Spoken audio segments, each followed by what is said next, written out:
1980 दिसंबर की ठंडी रात। इंग्लैंड के रेंडलशम फॉरेस्ट की गहरी खामोशी में बस हवा की सरसराहट थी। ब्रिटिश एयरफोर्स के दो अफसर जिम पेनिस्टन और जॉन बुरोश बेस से निकले थे, रूटीन पेट्रोल पर। लेकिन आज की रात कुछ अलग थी। बेस के रडार पर एक अजीब सिग्नल आया था, कुछ ऐसा जो किसी भी विमान के पैटर्न से मेल नहीं खा रहा था। दोनों ने अपनी जीप जंगल के अंदर मोड़ ली। रास्ता सुनसान था, लेकिन दिल की धड़कन तेज हो रही थी।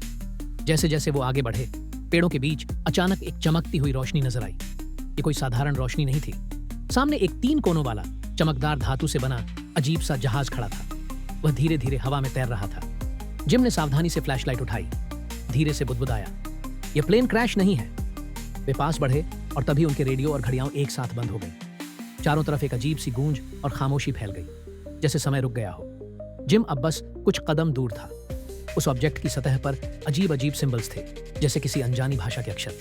उसने हाथ बढ़ाकर उसे छूने की कोशिश की और उसी पल तेज सफेद रोशनी ने उसे घेर लिया।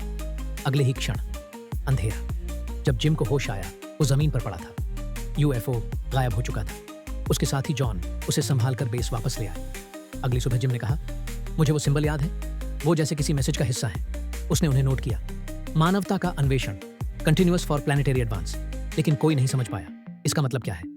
कुछ दिनों तक जिम अजीब बातें करता रहा। रात में कहता, वो मुझे देख रहे हैं। उसकी डायरी में कुछ कोऑर्डिनेट्स लिखे मिले, जिन्हें बाद में NASA ने चेक किया। वे दुनिया के एंशिएंट एलियन साइट्स के स्थान निकले।